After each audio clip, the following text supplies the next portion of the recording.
Hello, and welcome to Engineers Speak. Tonight's event is brought to you by the joint efforts of the American Institute for Chemical Engineers, the Society of Women Engineers, and the American Society of Mechanical Engineers. I am Francis Fish, President of the University of Delaware chapter of ASME. Tonight our guest and keynote speaker is Lori Alzamora, Business Manager, Building Envelope, and Marketing Leader of Building Innovations at DuPont. Some background about Ms. Alzamora.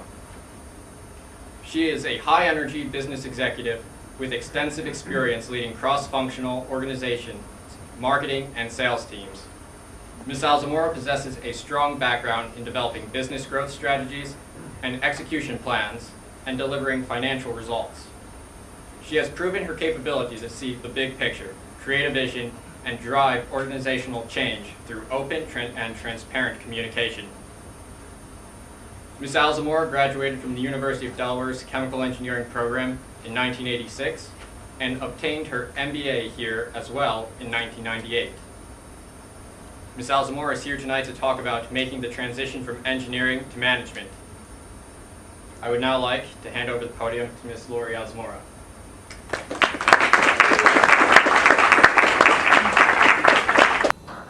Thank you, Francis. So what I wanted to do tonight is talk about transitioning from engineering to management. But really what I talk about is transitioning to business leadership. And I use the word leadership versus management very specifically here. So just a couple of things. I want to talk a little bit about my journey, right? How I started, as Francis said, as an engineer, sitting in a room like this 25 years ago, to where I am today. And it's not the only, journey from engineering to leading a business in a large corporation like DuPont, but it certainly is one that has worked for me. So to start off, one of the things that I want to ask, first of all, can you hear me? Okay. Just curious, why did the folks in the room, why did you want to become an engineer? I like building stuff. What's that? So, okay. That is That's what to do. Like science, like math. That's kind of why I did it, right? And the reason I ask that is because I'm going to ask you this next question. Go ahead and read that. Because engineering students don't have to be engineers their whole lives. Their academic studies provide them with the foundation that creates far more career flexibility. How many people believe that? Sitting in this room believe that today? That's great. Because honestly, I didn't even know that when I was sitting in this room 25 years ago. I thought I was going to graduate and work in a chemical plant my entire life. And as you'll see, that's about as far from what actually happened in the last 25 years. This is what I thought was going to happen. But one of the things, how many people knew this? So 25% of Fortune 500 CEOs are actually undergraduate engineers. We're going to talk a lot about that. No? Oh, okay. Well, it's true. And I work for DuPont, so Ellen Coleman is our CEO, and she's an undergraduate mechanical engineer. Now, she also has an MBA, which you'll find out, and as Frank said, I do too. It's just a matter of kind of when you do that or if you do that. And so, as I was thinking about this, and coming from a company who, CEOs have been engineers, scientists, and then when you actually, kind of grow up in a company like DuPont, you always sort of find that somewhere along the way, somebody has, been on a plant, has been an engineer, but, there's always a story behind that. And I'll talk a little bit about why, certainly for a company like DuPont, we find that so important. So I can't really see this very well. But this is my journey, and I'm going to talk through it. And what I want to talk through is, how I did start. I actually did start coming out of school as a process engineer. But then, in the different roles that I had, what I learned and how that continued to set me up to, to the role that I have today. So I did graduate with a bachelor's in chemical engineering in 1986, and pretty much went straight to work for DuPont. So I've been in one company my entire life. And I started in Parlin, New Jersey as a process engineer, and we made film, x-ray film, we made printing films, we made toners for the proofing process, if you know anything about the printing process. So I really didn't know anything about the industry that I was walking into. I didn't know anything about the products that I was walking into. And so for the first 2 years, I was what they called an ATO engineer, so aid to operations. And so if there was a problem, we were a 3-shift operation. If there was a problem, I'm the one that got the call in the middle of the night. I'm the one that had to make sure that the process started working again, and not only that it started working again, but that the product that came out the other end was of high quality and it would meet all of our specifications to go to our customers. And I was in manufacturing for 5 years, and I only did process engineering for 2. So at about year 3, they tapped me on the shoulder and they said, looks like you kind of have some leadership capability, so we'd like to put you in a first line supervisor role. And so for anybody that's familiar with that, so here I am, a early 20-something engineer, working in a plant site that had operators who literally had 40 or 50 years of experience, right? So here's my first leadership opportunity to take an area that had 20 operators. One of them was the union president, and actually lead them. And I'll tell you, that was sort of a trial by fire. If you want to be thrown in the deep end and be told to sink or swim, that was it. But I have to tell you, I mean, I can't tell you in that 12 to 18 months how quickly you learn to lead. And that's why I didn't want management, I wanted to talk about leadership, because managing is one thing, but leading is making people see your vision, making people want to listen, making people want to follow you. And at the end of the day, no matter what you're doing, if you're going to lead a big business, you have to do that. And we'll talk a little bit later about some of the things. There's a lot of questions that Francis has sent me around, things that either they'll ask me or you guys might want to know about. And one of them is, what do I look like when I hire, what do I look for when I hire people? And one of them is, around leadership, and the other thing is, making people want to follow you, or having the ability to have people want to work with you, right? And the one story that I always tell about my first line supervisor job is I had a mentor there. So he was another first line supervisor, and he was literally as old as my father. And he was Polish, my father's Polish, so it was kind of like this weird thing, right? And he took me under his wing. And in the beginning, I'd go into his office and say, Jim, oh my gosh, what am I doing? These guys won't listen to me. And over time, he would sort of coach me through.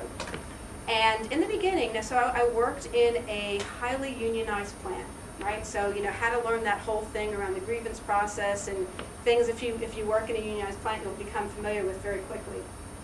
And over time, one of the things that he said is that, they're going to be watching you. They're going to be watching you when you come in. Are you in on time? Are you leading by example? And all those things. And he said they're going to try to put one over on you. And they're going to try to, sort of see what they can get away with, right? And so I'm kind of sitting and trying to wade through all these things. Well, I was at Parlin for 5 years, and I happened to be in the same area the entire time. So, an ATO engineer and then a first line supervisor. And when I left there, so when you're in a big company, typically when you change jobs, especially when you change work sites, they usually, have some sort of going away dinner or lunch, right? And so we had a going away dinner for me. And our area supervisor at the time agreed to cancel the 3rd shift so the operators could be invited, which never happens. Management and union typically didn't sit in the same room. And so everybody was invited. Everybody was invited to my going away dinner. Every single operator showed up. And so my coach, my mentor, pulled me aside and he said, do you realize what's going on here? And he said, you did it. He said, you gained their respect, and he said, every single one's here and they're all upset that you're leaving. So it's just a really, really nice example, but early in my career of how you learn, how you have the opportunity, and how you learn how to start to lead in a difficult situation.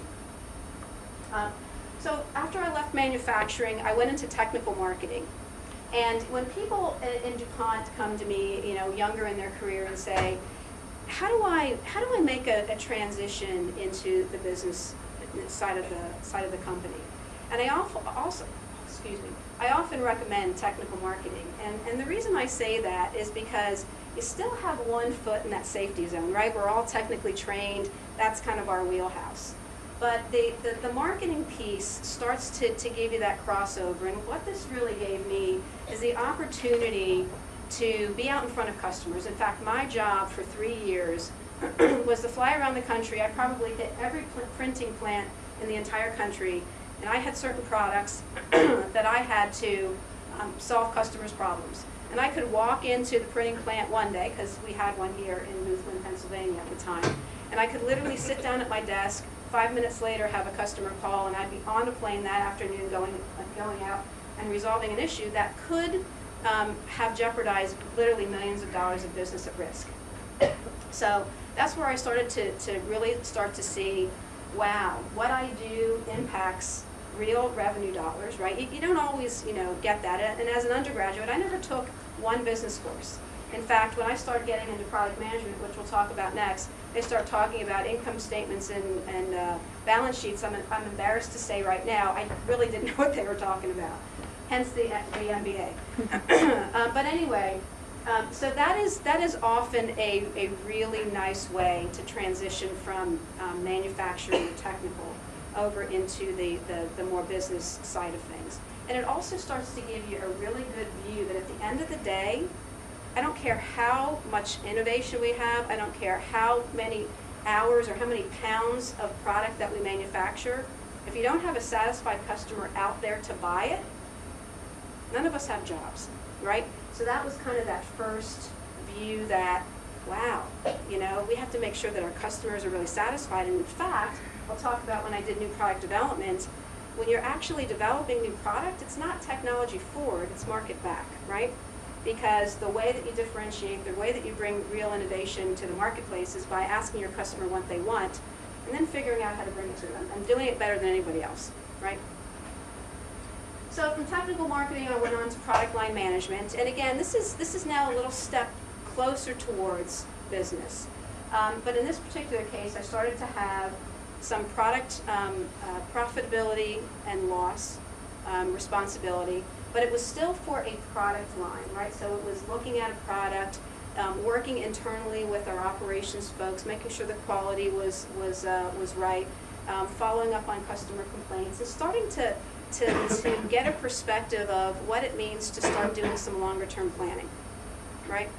And so that's where I really started to say, okay, I'm now in a job where I feel like the foundation is starting to crumble below my feet. In other words, when you have an undergraduate degree in engineering and you're doing process engineering, you're doing anything technical, quite frankly, any kind of analysis really, you feel like you're on really solid ground.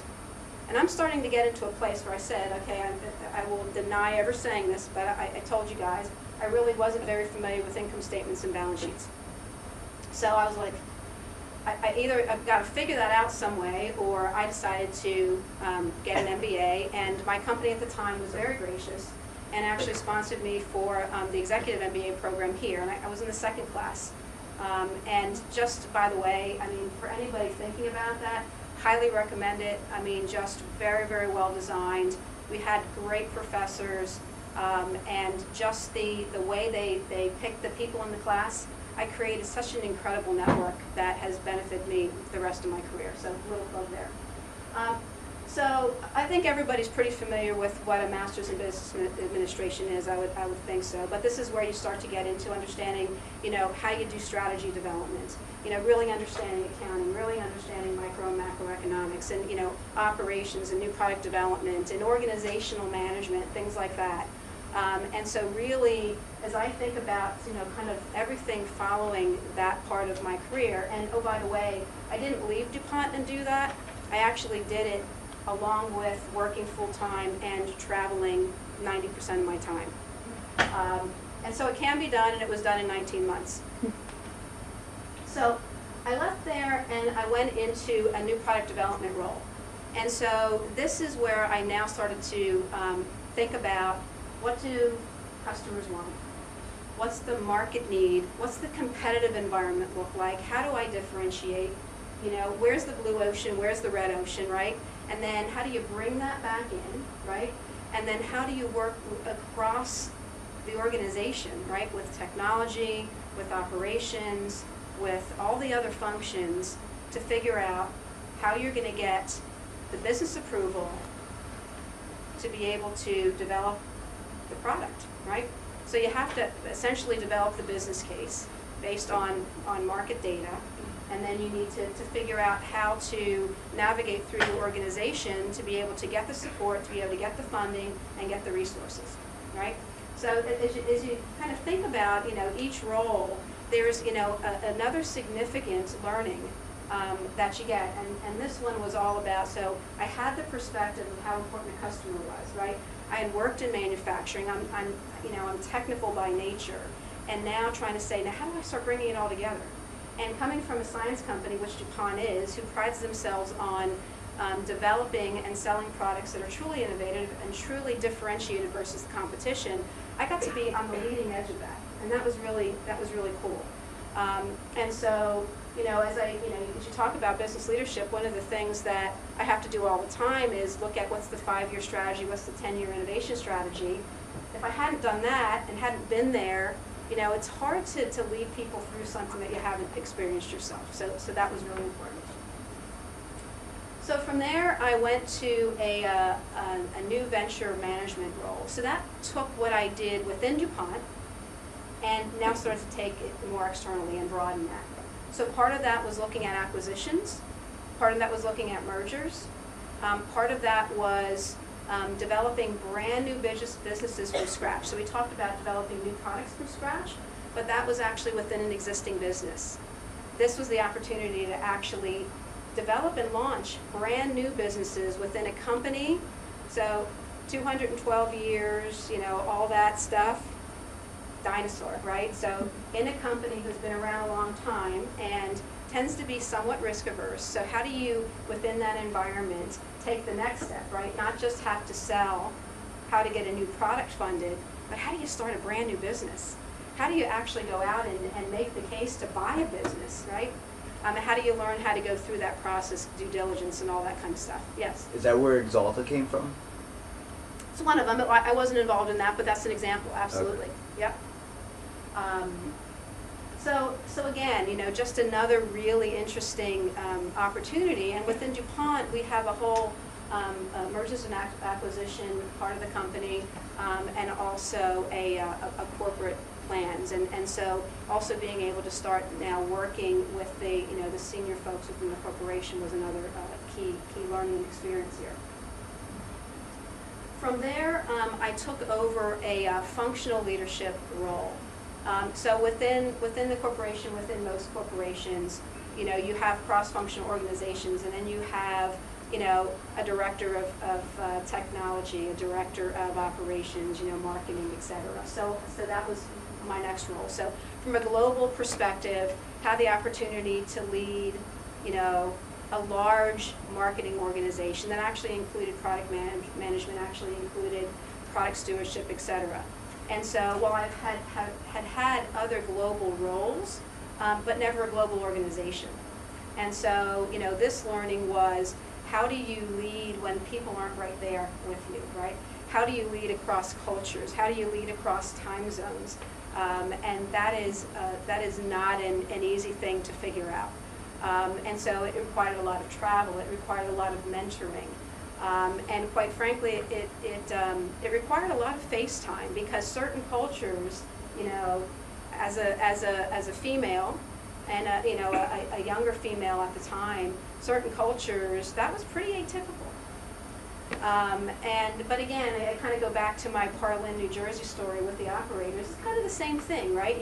You start by, you know, gaining their respect and showing them that you do know what you're doing, and you do have a good business mind, and you do have, you know, the leadership skills and that kind of thing. And so that was another really good opportunity. From there, I took over a global strategic planning role.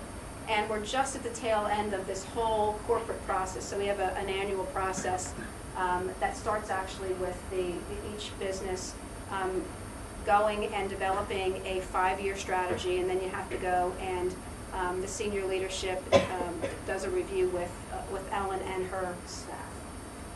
And then you go through the process where we're halfway through there, then you go through what we call an execution review, which is what we just finished up.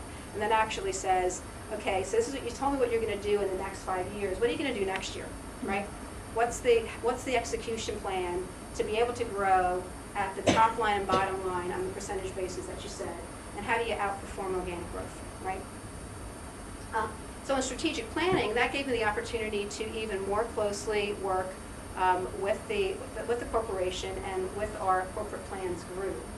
But it also taught me, so as an engineer, and we'll talk about this in a minute, I love to solve problems, right?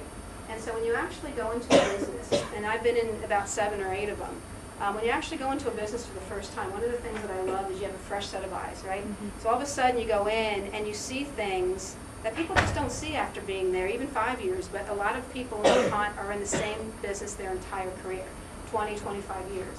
Honestly, after a couple of years, you start to get stale, and you look over the big, kind of rock in the road that somebody new will say, wow, what's that, right?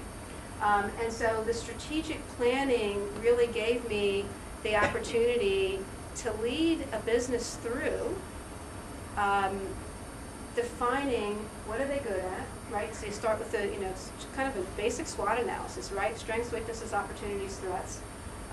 What's the competitive environment, and leading a business through, so what do you do about that, right? You take your strengths, you take the opportunities, and then you recognize your weaknesses and you try to overcome threats, and through that you say, here's what we're going to do, right? And you have to define what your swim lane is, so to speak. And in DuPont, I've always been fortunate enough to be in businesses that were considered growth. Right? There are other ones that are cash cows, and there's very important reasons for businesses in those different buckets. But what drives me is growth, because that's where you have the opportunity to go out and say, there's something there, right? There's some nugget that the business currently can't see that we're going to find, we're going to shine it up, and that's going to propel us in a new direction. And that strategy may include new products, it may include mergers and acquisitions, it may include starting brand new businesses, right? And so as you kind of think about the different responsibilities up until that point, it really was sort of the puzzle pieces, right? The map that kind of gets you to the next step. And so business leadership, which has been my favorite job of all, takes it all together, right? So now I have a very large business, very large organization, and while I'm not Ellen Kuhlman, I'm not the CEO. For my business, I believe I am. Right? I get to make all the decisions, and I don't mean that in a top-down hierarchical way. It's just it is, right? That's what the business leader does. But is responsible for the 5-year strategy, is responsible for the 10-year innovation plan, is responsible for the organizational design, is responsible for are we meeting our growth goals? Are we meeting our profitability goals? What do we need to do with our cost structure? So it's all that kind of stuff. And I'm fortunate enough right now to actually be in a business where we actually make a real product. Because most of the businesses I've been in, we make a raw material, right? The last business I was in, we sold plastic pellets. And actually those plastic pellets, or the paint that sometimes they went into, are on Teflon frying pans that maybe some of you have in your kitchens. So it kind of eventually got to a product that that we all recognize. But most time what we actually had total control over, unless you kind of circumvented the value chain, was something not very interesting. So right now I have responsibility for the building construction business. And there's multiple products in there. The one that I currently have responsibility for is called Building Envelope, and Francis talked a little bit about that. It probably means nothing to you. It meant nothing to me when I went into the business. But I know Josephine back there knows what I'm talking about. It's a product called Tyvek, and it's a house wrap. And essentially there's an incredible amount of building science behind this product. At the end of the day, you kind of look at it and go, wow, you know, what's that all about? How do you market it? Why is this so important? But at the end of the day, what it does is it keeps your house dry. It keeps, you know, it keeps thermal energy in. It keeps air out. You know, all the kinds of things that essentially make your house tight, right? And it's the best product out there by far. And I'm not just saying that. So at the end of the day, that's my journey. I've been in this current role for a number of years now, and you know, really don't want to leave. Although I think I'm kind of at the point where it's getting to the time where I may have to change businesses, but I might do that kicking and screaming. So does that help as far as kind of what a journey might look like? Okay. So, some of the questions that Francis sent me, as I said earlier, were about what do people look for when they're hiring candidates? What do they look for, right? And so I'm going to address that in two ways. But and part of it I'm going to do this way. But one of the things that I want to talk about is whether you realize it or not. And I was so glad to see so many hands. Boy, engineering just gives you a base that you can really propel into anything you want to do, right? And there's a whole lot of good reasons why, and I was talking to somebody earlier, if I'm hiring somebody, and it could be for, you know, a marketing job, it could be for any number of jobs, one of the first things I look for is what's their undergraduate degree. Because if it's engineering, I know that means something special, and I'll tell you what I mean by that. So, why engineers make good business people? And this should be pretty logical, but I was thinking about it, and I was like, could I have said this 25 years ago? I'm not sure. I couldn't have made the connection. You guys will all recognize this about yourselves. But I'm not sure you would necessarily connect the dots and say, this is why I can be a business leader someday, okay? So, solve problems with data and facts, right? I mean, that's just what we do. But, think about all of the jobs that I've had, right? Think about, you know, at any point in time, you know, the asset that makes my products go down. There could be, you know, some issue with product stewardship. There could be some issue where, you know, we're suddenly losing money on this product. And pretty quickly, you need to make some pretty fast decisions. And to be able to stay in a job like this, you have to make good ones, right? And so one of the things that engineering has done for me is solving problems with data and facts, right? When people get emotional, right, and you have to make a business decision, the last thing you want it to be based on is emotion, right? And it's not that we're robots, although, you know, you look at Sheldon and put them I love it. But at the end of the day, you know, we have the ability to say, okay, here's a problem. What's the facts say? What's the data say, right? And that's really what starts the analysis, right? We do analysis. We process data well, we reduce the problem to logical clues, right? So many times I'll walk into a room, or when I walked into this job, here's the analysis that I gave my boss. Somebody came into my office, and they took a box of puzzle pieces, and they threw it on the floor of my office, and took away the box. And I had no idea what the picture was. I had no idea what we were trying to make, right? I didn't know what the frame was. I didn't know, you know, whether I was making a face or what, right? So at the end of the day, one of the things that I had to do was to start looking at what I had and start saying, well, what is this? Okay, these seem to go together. These seem to go together, right? And at the end of the day, the strategy is really a picture on the box. But before that, it wasn't like I had to say, oh, boy, let's wait till I develop a strategy before I can answer your question, right? You start picking up the pieces and saying, these kind of make logical sense, and then you can start to infer from there. Understand risk assessment and the probability of likely outcomes, right? I mean, whether we're designing something, I mean, you just think about the engineering challenges that we face. Think about the problems, think about the lab, you know, all that kind of stuff. At the end of the day, there's risk in what we do, right? And when I was at a plant, and for anybody that knows about DuPont, we tend to run plants that have very hazardous chemicals, right? So there's always a risk as an engineer, as an operator, something catastrophic could go wrong. So you just kind of are wired, you know, around risk and assessing that risk, and as you walk into a plant, what am I going to be dealing with, et cetera. And so so, you know, that risk assessment also, as you're doing that, you're also thinking about, well, what's the outcome, right? And again, as a new engineer, so DuPont is huge on safety. And one of the things that we were always taught is, you know, so we have all these, you know, safety standards, all these safety rules, you know, et cetera, because, you know, there's these probability of likely outcomes if we don't follow them. And so, you know, it's kind of intuitive to us, but when you actually, again, think about business leadership, you're doing the same kind of thing, except you're just looking at, you know, business situation, right? If I have to make a decision on something, I'm assessing the risk. What's the lowest risk, you know, path to go down that's not going to lose money or whatever. Isolate facts from emotions. So I said that before. That's really important. And oftentimes, this is what I love about engineers is, you know, you walk into a room or a plant site or wherever, and people are all upset. And oh my God, the world's coming to an end, right? And so what I've always been told is I'm sort of that calming force. And it's because of this, right? At the end of the day, you're like, okay, you know, let's kind of shut all that off for a little while. Tell me what's going on. What are the facts, right? So we have to do that, right? And the last piece here is creative and innovative. And that's what at the end of the day, in my opinion, often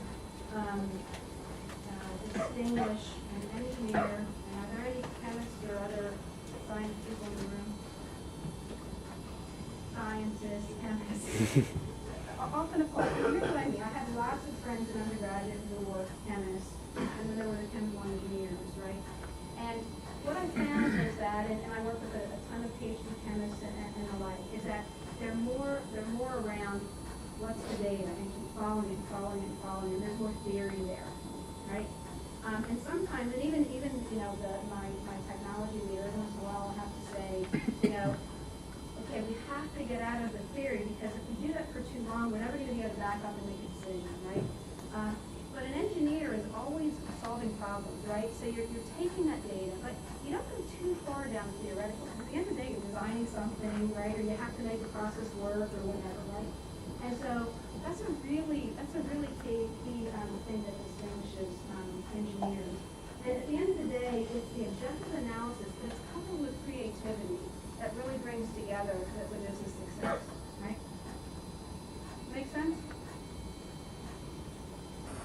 Okay, this is I have one more after this, but this is really my last content slide.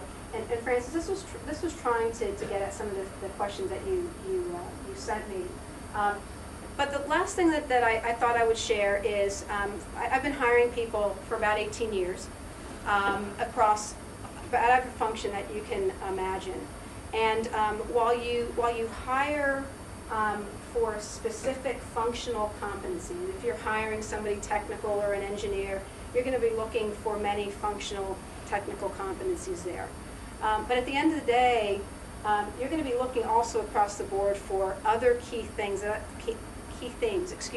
I don't care what you do, are going to be really important and will make you successful and maybe you're already going through the interview process, maybe you already have jobs. But these are the kinds of things to think about.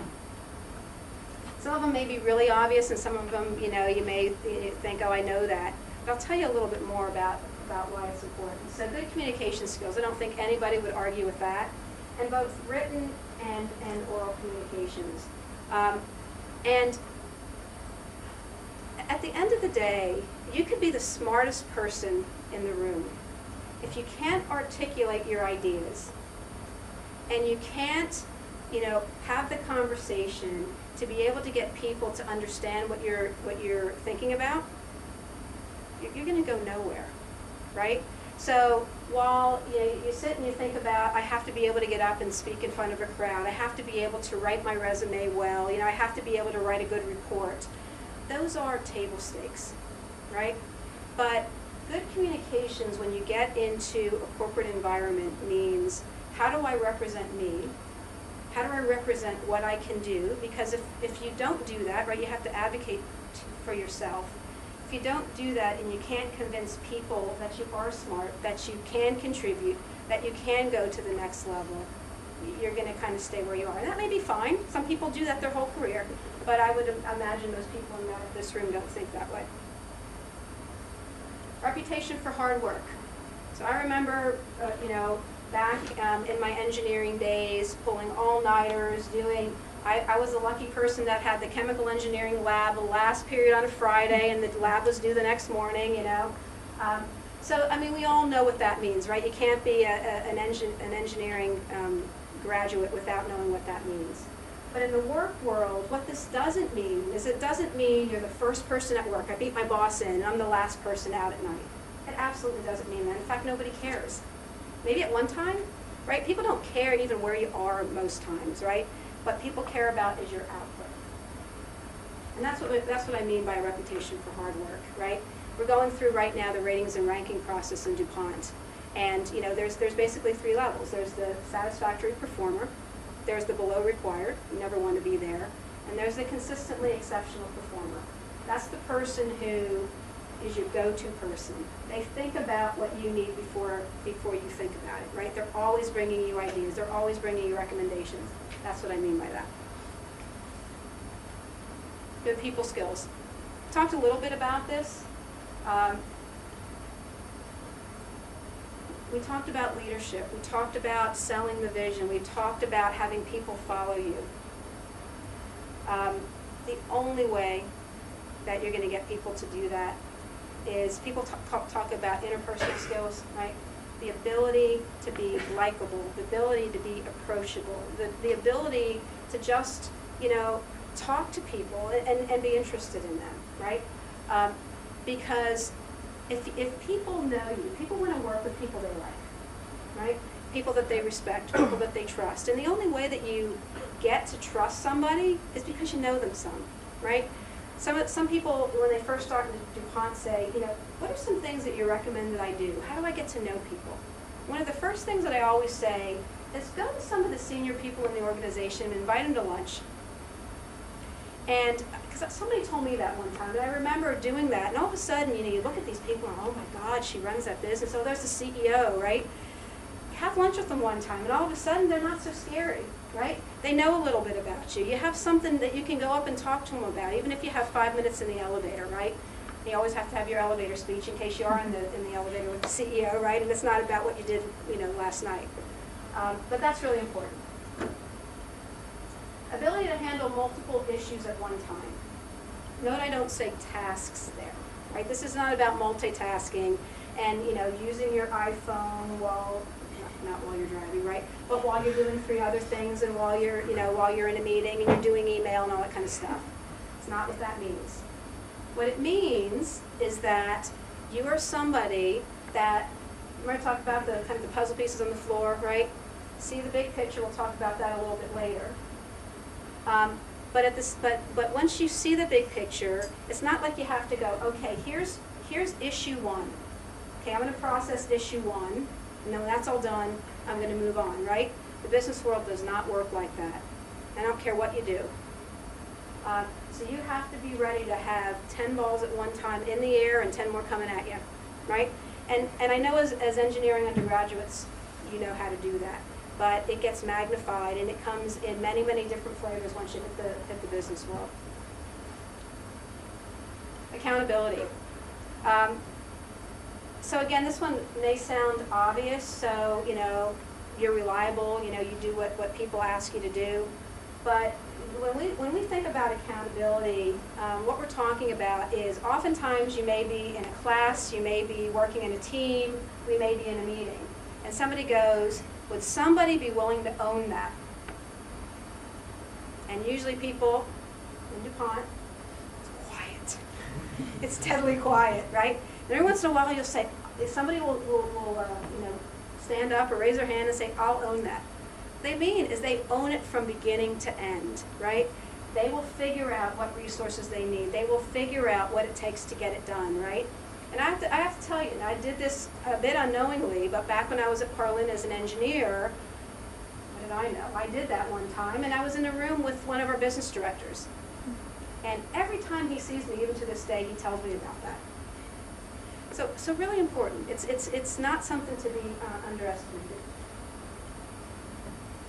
Ability to set priorities. So I talked about 10 balls in the air, 10 more coming at you. You can't do them all at once. You can't do them one at a time, right? So you have to figure out, and you have to, not only within your own frame of mind, but with your businesses and with your organization's frame of mind, say what's the most important. What I always tell my business is pick the top 3, kill them, move them off the plate, and pick the next 3. Because you can't really do more than about 3 or 4 things really well. Okay? So setting those priorities and also being willing to readjust your priorities once, you kind of get down the road and something is always going to come in that you don't expect. To be able to, in fact, I had my business team yesterday and we were going through our objectives for this past year and we went through it, and one of the things I asked the team to do was reflect on how did we do this year, right? So we went through each objective. And this is the first time that this business, so my business now, went through this process of clearly setting objectives, getting the business team together, all the cross-functional leaders, and saying, is this what we're going to do this year? Do we agree? Because before that, nobody had the same priorities and all that kind of stuff. And we went through them, and quite frankly, I was really proud because I went, whoa, we really did them all. And in the cases where we didn't do some things, it's because we added one more, and we sat in a business team meeting 6 months prior and said, what are we going to stop doing? Right? So that's an example of why that's important. Ability to deal with ambiguity. So those that know me, this is a little bit hard for engineers sometimes, worse for scientists, I think. Those people who know me know that one of my favorite sayings is directionally correct. Doesn't have to be precise. Sometimes it does. Please don't design anything when you walk out of here that says directionally correct on it, please. But in the business world, you never have perfect information. You never will, right? And so one of the challenges for a technical person, and some people can never get there, is how do you know enough to be able to use all the other things that we talked about earlier to be able to feel really confident that this is the right direction to go in. Strategic orientation. I can very, very easily tell if somebody can see the forest for the trees. And there are some people that are really, really good, and you need both kinds of people in the organization on figuring out how to go execute something, right? Point them in a direction, push the on button, and boy, they're going to get it done, right? Then there are other people who kind of are in the clouds, right? And they have this strategic vision. The really successful people can do them both, right? You have to be able to set the vision, right? But at the same time, you also have to be able to think through. So some of these things that we're talking about here, to think through, how do I execute it? What would I do first? How do I measure success? How do I resource it, etc. Willingness to take risks. This kind of goes back to a couple of the other things, but taking risks, one, means that you're willing to make a decision with imperfect information. 2, it means that you're willing to build a business case that you have no idea whether it's going to really happen or not. Go in with conviction and enough market data and enough business data to be able to sell the fact that I believe this is a great opportunity for the corporation. This is why you need to give me millions of dollars to start a new business.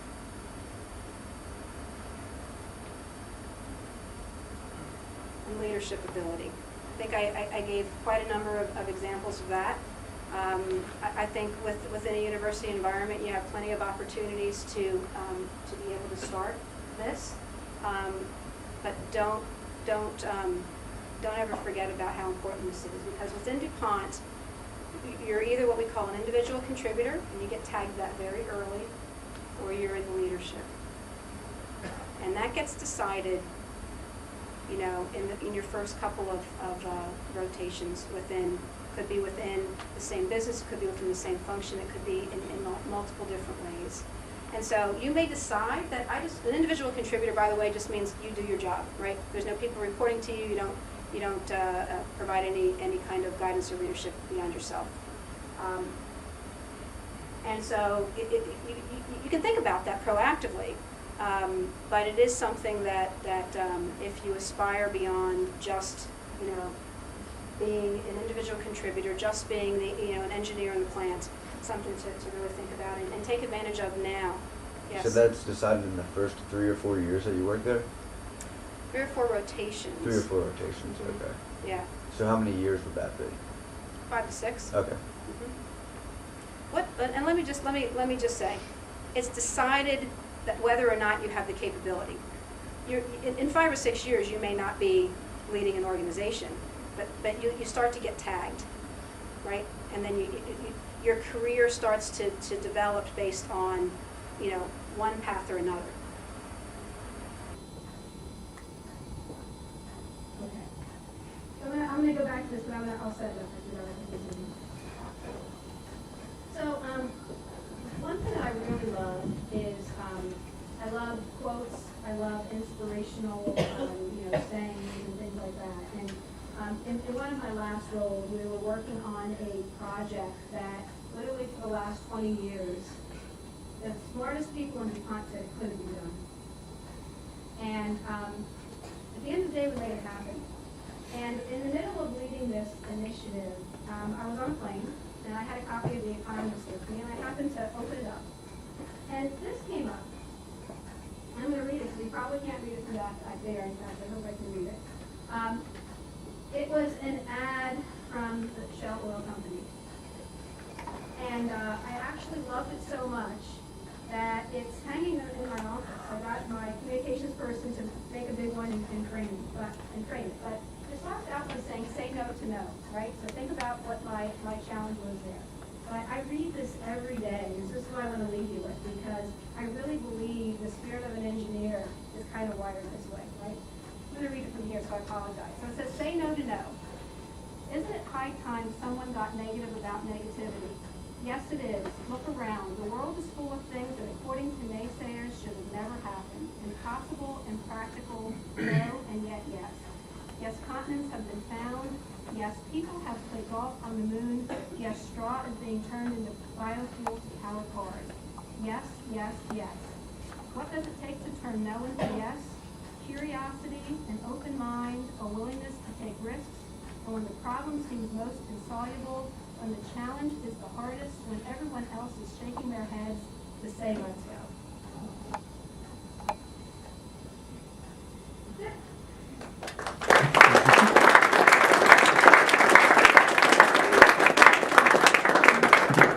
Can everyone hear me? Yes. Okay. Not sure about these mics. But anyway, this is now going to begin our directed question portion. So, Lindsay, would you like to ask a question? If you could go back and change one thing in your collegiate and professional life, what would you do?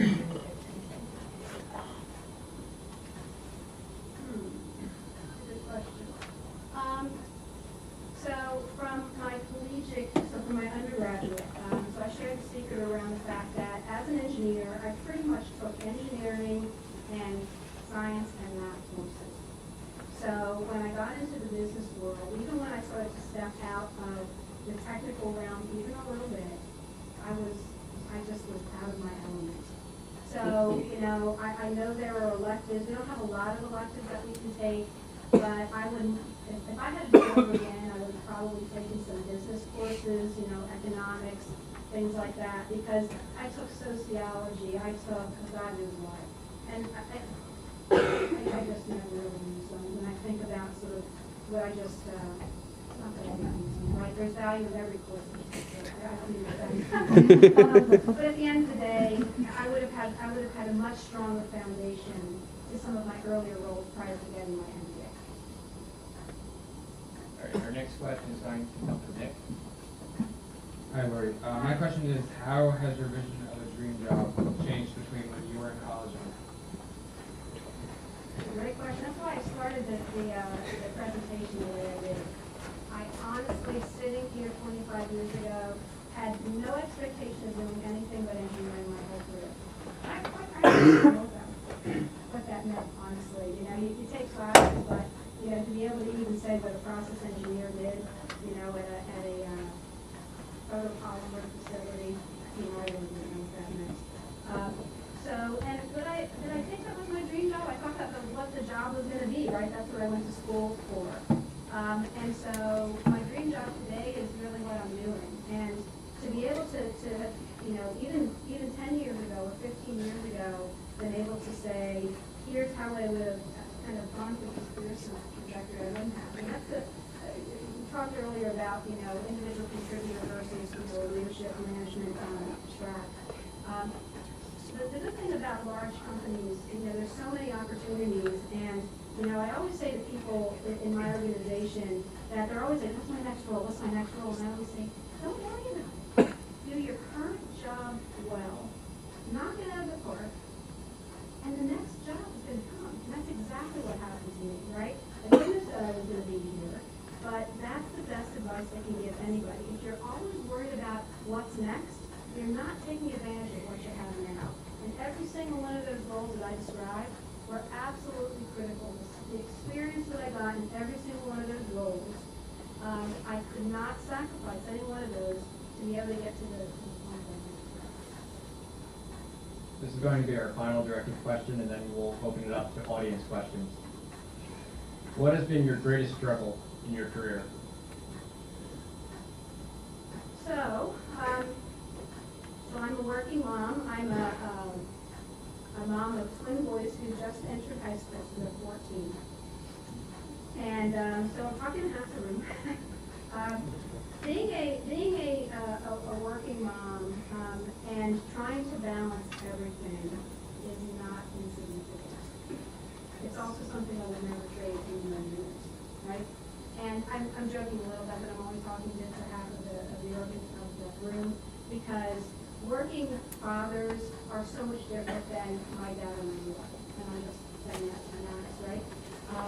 The collaboration, the only way two people can work and have kids and kind of do it all, right? We all want to do it all. You have to have that partnership. But the struggle was one, having two newborns at one time while I was in a global role, you know, having to go to Europe for 2 weeks at a time. I mean, you know, kind of some personal hardship, right? But you can figure out how to do it. This now begins the audience questions. Please raise your hand. We'll point you out. Yes? Hi. I was just wondering, how do you think the opportunities in today's market for freshly graduated engineers compared to when you were first starting out? Like, would you say it's more difficult, or there's more opportunities? Or? Well, when I actually graduated, it was at a time when there weren't a lot of jobs out there. It was a bit of an anomaly. And in fact, I was talking to Dr. Lenhoff here a little bit earlier. He was saying how many people from my class got hired by DuPont, because at one time it would be quite a large percentage. We go into the field engineering program. It was very, very selective that year.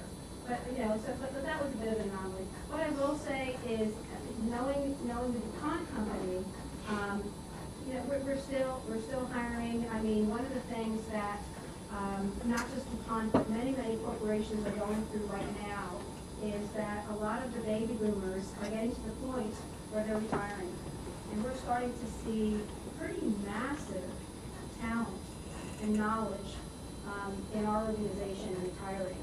And within the next 5 years, it's like 45 to 50% of that talent is pension eligible.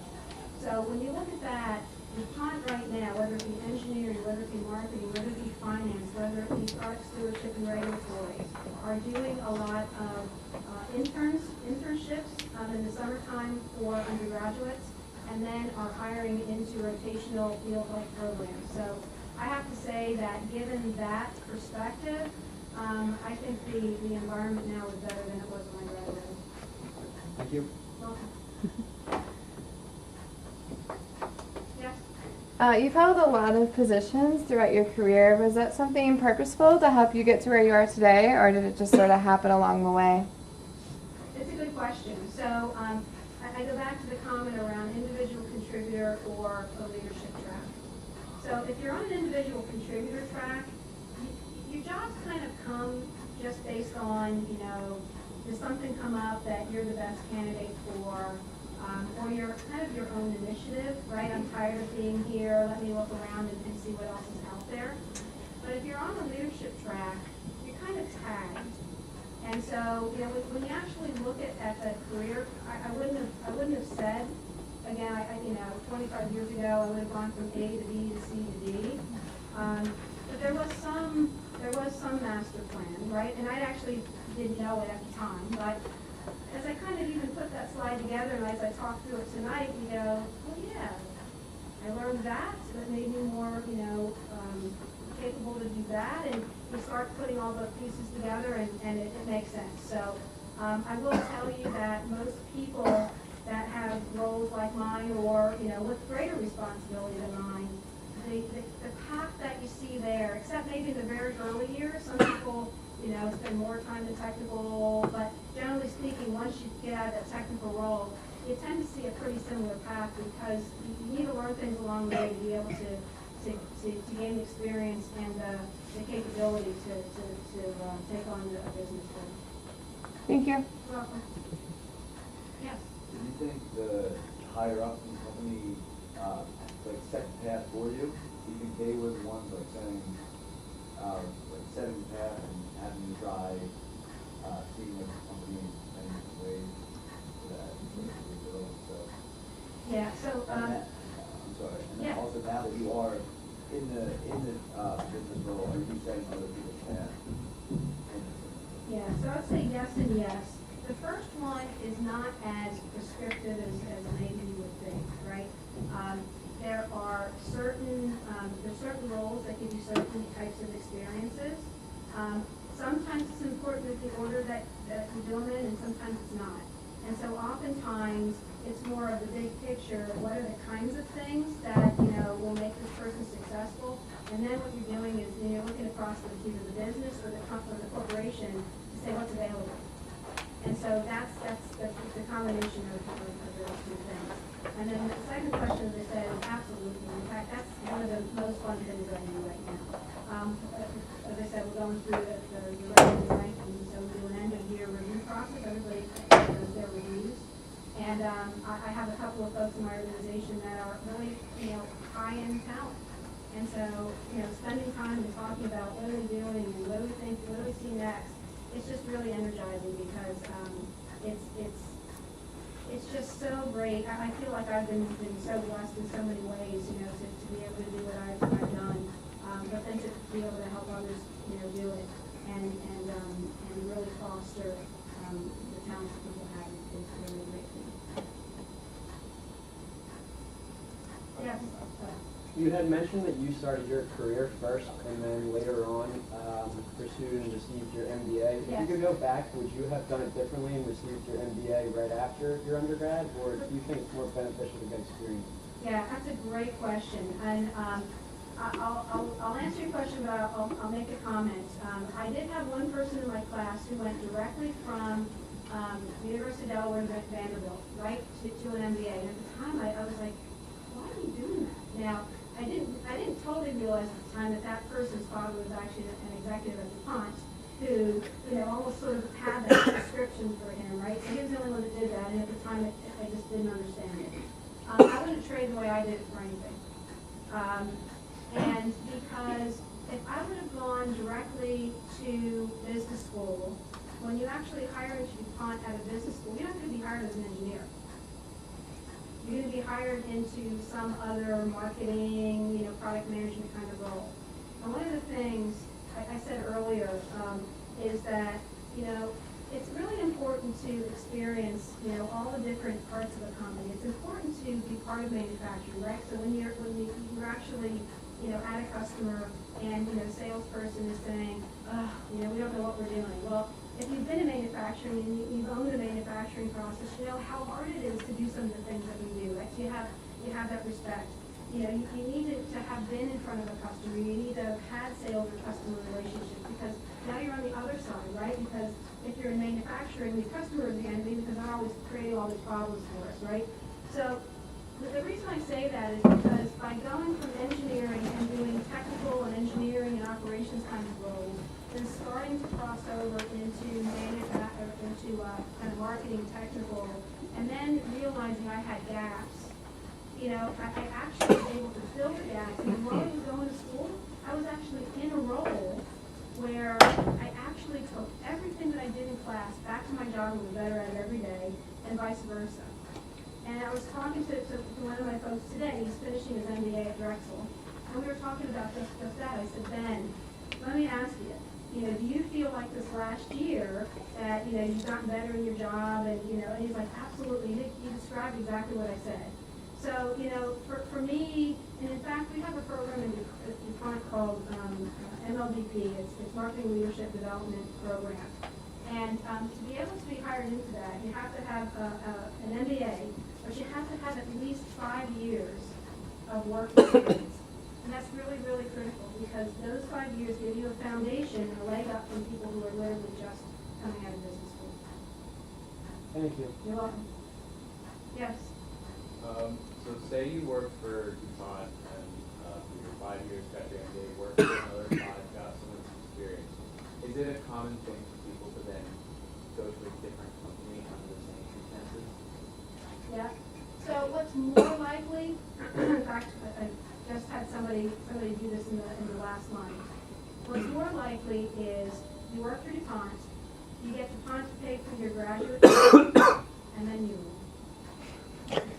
What DuPont has learned is that if you're going to sponsor somebody, if you leave right away, you have to pay the company back. But that's often what happens. You know, when you're in business school, you have the opportunity to go out and you can go into consulting. There's many other avenues that MBAs go into versus a more traditional company employment firms. But then there's plenty of folks who come back and actually, in my case and in most people's cases that I've seen, come back after finishing their MBA, and if they're on a career trajectory like this, you kind of get on a different slope. We have time for just one more question. Yes. So you briefly touched on your family life. What is the one piece of advice you would give for managing your work and your family life balance? For managing your... Managing your work-life balance. Oh. Well, we talked about handling multiple issues at one time. At the end of the day, for me, it's all about flexibility. I can't remember the last time I got into the office at 8 o'clock, and I can't remember the last time that I left at 5. And it's just being able to, one, have the reputation that no matter where you are and when you're doing the work, it's getting done and it's better than anybody else's, right? And if I have to be at my kid's school right when I drop them off in the morning and I have to work until 10, nobody cares. My assistant knows, and you know, my schedule is all planned around that. But you know, you really have to be able to you know, do both, and it all has to do with knowing what needs to be done in both worlds and figuring out how to put together a schedule to make it all work. My son just made the basketball team at Archmere, and he just showed me his schedule, and his games are after school in the middle of the week at 2:30. And so the first thing I did is I handed my assistant, I said, Pam, here's a schedule, put it on my calendar, block it out. And it's making that the priority, because Pam knows if I have something on there, you know, they've got to go through her to be able to mess that up. Of course, the president's going to do it, and of course I'm going to crumble. But beyond that, you know, we don't violate those rules. And that's really important, because so many times I have people, right, we're at the end of the year. I have 5 weeks of vacation, and I take every single one, every single day. But I have people right now that, you know, if you don't take your vacation, you lose it. And they're like, oh, God, I'm going to lose 3 weeks of vacation. And you know what I say to them? Have fun. It's your fault. Right? It's your fault. Every summer, I take 3 weeks off in the middle of summer. And you know what? The business doesn't stop running. I am not on email. I am not on my iPhone. Right? I have a good enough team that keeps the business running when I'm not there.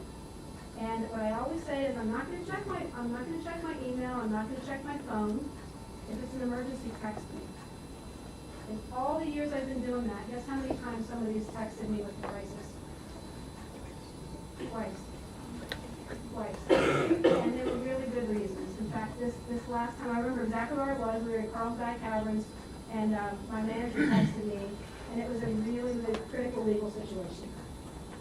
Yeah, I took that call. But besides that, you know, you have, if you don't drive your own bus, somebody's going to drive it for you. Thank you. Welcome. All right, and with that, we give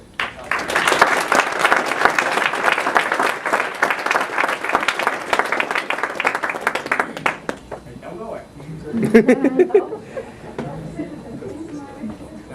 On behalf of the American Society of Mechanical Engineers and with the American Institute for Chemical Engineers and the Society of Women Engineers, we'd like to present you with a token of our appreciation.